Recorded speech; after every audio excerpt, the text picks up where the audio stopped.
Hola, hola familia, ¿cómo están? Por aquí a saludarlos. Bueno, tenemos una nueva entrega de Home Semilla, este espacio en el que esperamos que estén en casita disfrutando con sus seres amados. Y quiero pedirte para que en este instante compartas de una vez con tus amigos, a través de redes sociales, WhatsApp, este video, que sé que va a ser de mucha bendición para todos. ¿Les parece si oramos? Mi buen Dios que estás en el cielo, te damos gracias por tu bondad, Señor, gracias por tu maravillosa palabra y gracias por el privilegio de abrir las Escrituras el día de hoy, Señor. Permítenos ahora ver en ella las maravillas de tu ley y contemplando tu gloria, como en un espejo sigamos siendo transformados, Señor, conforme a tu imagen, como por tu Espíritu. Oramos en el nombre de Jesús y los semillosos decimos, amén. Bueno, he titulado el Home Semilla del día de hoy, Cuando la escoria cae y la esperanza nace. Cuando la escoria cae y la esperanza nace. Y hay una frase, puse una frase ahí después del título, agradeciendo la obra de Dios en medio del quebrantamiento. Bueno, al acercarnos al final de un año más, nuestro corazón naturalmente se inclina hacia el agradecimiento, hacia la gratitud. Ahora, no porque todo haya sido fácil, porque cada día haya estado libre de dificultades, sino porque en medio de cada proceso, Dios ha sido fiel. Agradecemos su dirección, su corrección, su compañía, su provisión, su gracia. Y mientras cerramos este ciclo, volvemos a la palabra que hemos estado estudiando juntos, algunos en nuestros devocionales, en el libro de Isaías. Wow, como comunidad hemos estado leyendo estos primeros capítulos del libro de Isaías, del capítulo 1 al capítulo 10, siguiendo también el recorrido de nuestros hermanos de Semilla OUC en California y de Semilla Virtual en toda Latinoamérica. Ha sido muy interesante. Entonces tomé algunas reflexiones que hemos hecho juntos para este Home Semilla, capítulo 1 al capítulo 10. Ha sido interesante y ha sido evidente eh, que Isaías no maquilla la realidad espiritual del pueblo, sino que la expone con honestidad, ¿verdad? Y al hacerlo nos ha mostrado también nuestra propia condición, la condición del ser humano. Ha sido un llamado a la humildad, al arrepentimiento, a reencontrarnos con la santidad y sobre todo con la misericordia de Dios. Ha sido maravilloso. Ahora, capítulo 1, por ejemplo. Dios habla y devela la condición real del corazón. El libro inicia con la voz de Dios presentando una acusación formal contra su pueblo. Israel era una nación privilegiada, instruida, cuidada, pero espiritualmente enferma desde la planta del pie hasta la cabeza, como lo dice el verso 6 del capítulo 1. Su adoración continuaba, pero sin obediencia. Seguían ofreciendo sacrificios, pero sin justicia. Ahora, en medio de esa denuncia apareció un rayo de gracia. Dios dice, venid. Wow. Porque el Dios Santo no excluye, sino que invita. No destruye sin antes llamar al arrepentimiento. Luego vemos que habla de Dios y la escoria y el fuego que purifica. Verso 25 del capítulo 1, Dios dice, volveré mi mano contra ti, wow, contra ti. Suena confrontación, ¿cierto? Oposición, enemigos. Pero luego dice, limpiaré, wow, amor, bondad, misericordia de Dios. Hasta lo más puro tus escorias. Volveré mi mano contra ti, limpiaré hasta lo más puro tus escorias y quitaré toda tu impureza. Esta palabra escoria es esto que se pega al metal y que lo contamina. Dios promete aplicar fuego refinador, no para destruir el metal, sino para eliminar aquello que lo ha corrompido. Este versículo, pensando en este versículo en varias ocasiones, miren, hemos sentido momentos, seguramente en este año, donde Dios aplicó fuego purificador, no para consumirnos, sino para limpiarnos. Por eso agradecemos incluso en medio de las pruebas las agradecemos como semillosos, procuramos siempre agradecer, dar gracias a Dios en medio de las pruebas, porque sabemos que son parte del proceso por el cual Dios destruye nuestra escoria. Ahora, hacia el capítulos 2 y 4, Dios confronta nuestro orgullo y desarma nuestras seguridades. Estos capítulos describen la raíz del problema espiritual, el orgullo humano. Israel confiaba en sus ídolos, en su economía, en sus alianzas políticas, en su ejército. Y Dios anuncia el día en el que derribará toda altivez para que solo Él sea exaltado. ¡Wow! En medio del juicio aparece la promesa: en los postreros días el monte de la casa del Señor será exaltado. Luego dice: y las naciones correrán a Él. Capítulo 2, versos 2, del 2 al 4. Incluso en disciplina Dios ya está anunciando restauración. En el capítulo 4, luego en el verso 2, se habla del renuevo del Señor. Una primera visión mesiánica que promete belleza donde antes hubo ruinas. Esto nos recuerda que cuando Dios derriba, lo hace para construir algo mejor.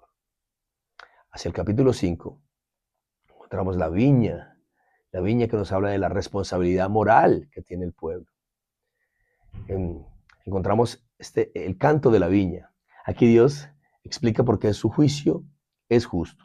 Dios, Él, plantó la viña, la protegió, la cuidó, la proveyó. Pero en lugar de justicia, esta viña produjo derramamiento de sangre. En lugar de rectitud, esta viña produjo clamor de oprimidos. Wow, el pueblo no falló por falta de privilegio. Dios estuvo ahí, sino por falta de respuesta. Su respuesta frente a la fidelidad de Dios, ¿cuál fue? Wow. Dios pide un fruto coherente con el cuidado recibido. ¿Qué hemos recibido del Señor? ¿Y qué fruto estamos dando? Al cerrar ese año vemos que también nosotros somos esa viña cultivada. Y Dios en su gracia sigue trabajando nuestras raíces para que el fruto que venga sea un fruto verdadero. Maravilloso. Capítulo 6 habla de la santidad que transforma. Este capítulo es como un clímax teológico de esta sección del capítulo 1 al capítulo 10. Isaías ve al Señor alto y sublime, wow, rodeado de serafines que proclaman la santidad de Dios. Santo, santo, santo. Y es interesante, porque el profeta ante esta visión, ¿qué es lo primero que hace? Reconocer su pecado. A veces cuando decimos ver a Dios y nos creemos muy santos, lo que hacemos es señalar, ¿verdad? Señalar a los demás. Tú deberías hacer esto, tú deberías. Pero es maravilloso que ante esa visión, lo que el profeta dice es: ay de mí. Ese término ay era una expresión de lamento profundo. Isaías se siente moralmente aniquilado ante la santidad de Dios. A veces nos creemos muy buenos y muy santos, pero cuando vemos a Dios realmente, lo primero que después de ver a Dios, lo primero que debemos reconocer, después de reconocerlo a Él como Dios, es nuestra incapacidad, nuestro pecado, nuestra impureza. Ay de mí. Pero luego ocurre lo inesperado. Dios envía un carbón del altar, el profeta es purificado y entonces es enviado. ¡Wow! Así seguramente este año Dios nos mostró áreas que deben quebrarse y lo hizo no para destruirnos, sino para capacitarnos y enviarnos. ¡Wow! Ahora, de los capítulos 7 al 10, que se pone súper interesante. Dios preserva un remanente y anuncia un rey eterno. Aquí Isaías se mueve hacia la historia política de Judá. El rey Acaz enfrenta amenazas, pero no confía en Dios. Dios le ofrece una señal. La Virgen concebirá. Esta señal, en su contexto inmediato, esto es muy interesante, en su contexto inmediato aseguraba la preservación del linaje davídico. ¿Sí? Pero al hablar de un linaje davídico, también proyectaba hacia un Mesías. A pesar de la infidelidad del rey, Dios mantiene su promesa. En el capítulo 9, la esperanza se vuelve explícita. Este capítulo 9 del verso 1 al verso 2 es maravilloso. Yo te invito hasta que lo memorices. Después, años después, Mateo lo va a citar en su evangelio. Una gran luz brillará sobre los que andan en tinieblas. Un niño nacerá, su nombre será admirable, consejero, Dios fuerte, Padre eterno, príncipe de paz, y su reino será eterno. Wow, maravilloso. Y en el capítulo 10, tras hablar del juicio sobre Asiria, Dios anuncia que quedará un remanente. La disciplina no extingue, no hay extinción, sino que lo depura. La mano de Dios hiere, pero también sana. Wow. Seguramente al finalizar este año nosotros mismos somos evidencia de ese remanente preservado por pura gracia del Señor. Al mirar estos 10 primeros capítulos de Isaías, y ya digo esto para concluir, encontramos un mensaje consistente. Dios confronta, purifica, destruye la escoria, derriba el orgullo, Dios disciplina, pero también Dios restaura, Dios promete, Dios ilumina, preserva, reina. Por eso cerramos el año agradeciendo no solo por lo dulce, sino también por lo amargo. Agradecemos por el fuego que purificó, por la corrección que enderezó, por la luz que brilló en medio de nuestra oscuridad. Entramos al próximo año con esperanza, no por lo que nosotros somos, sino por lo que Dios es. El Dios que purifica es también el Dios que renueva. El Dios que quebranta es también el Dios que levanta.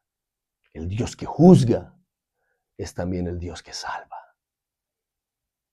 Con esa certeza avanzamos con gratitud y con confianza en su fidelidad. Oremos. Mi buen Dios que estás en el cielo, te damos gracias por tu maravillosa palabra, Señor. Gracias por tu fidelidad, gracias por tu amor, gracias porque en medio de nuestra escoria, de nuestra impureza, Señor, tú permaneces fiel, Señor, y tú nos llamas y nos dices, ven y estemos a cuentas. Gracias, Señor. Gracias porque hoy reconocemos que tú has sido bueno, que en este 2025, en medio de tantas cosas, hemos visto tu mano, tú has sido fiel, Señor. Ahora permítenos, Dios, caminar en pos de ti, caminar hacia ti, estar cada vez más cerca de ti. Gracias por tu enorme bondad y fidelidad para con todos nosotros, Señor. Oramos en el nombre de Jesús. Recibe todo el honor y toda la gloria por los siglos de los siglos. Amén y amén. Familia, nos vemos de hoy en 8, domingo 14 de diciembre, de forma presencial, ahí en nuestra sede en San José de Bavaria. Vamos a tener un momento maravilloso, nuestra última reunión presencial del año. Así que usted no se puede quedar en casita. Venga con alguien. Estaremos compartiendo un mensaje muy, muy, muy hermoso, hablando de la familia y de la familia de la fe. Y por supuesto, nuestro compartir al final de la reunión, que va a ser muy, muy, muy navideño. Entonces, por favor, no se vaya a quedar en casita, no se lo vaya a perder. Venga con alguien. Un abrazo, familia. Nos vemos de hoy en 8. Bendiciones. Chao, chao.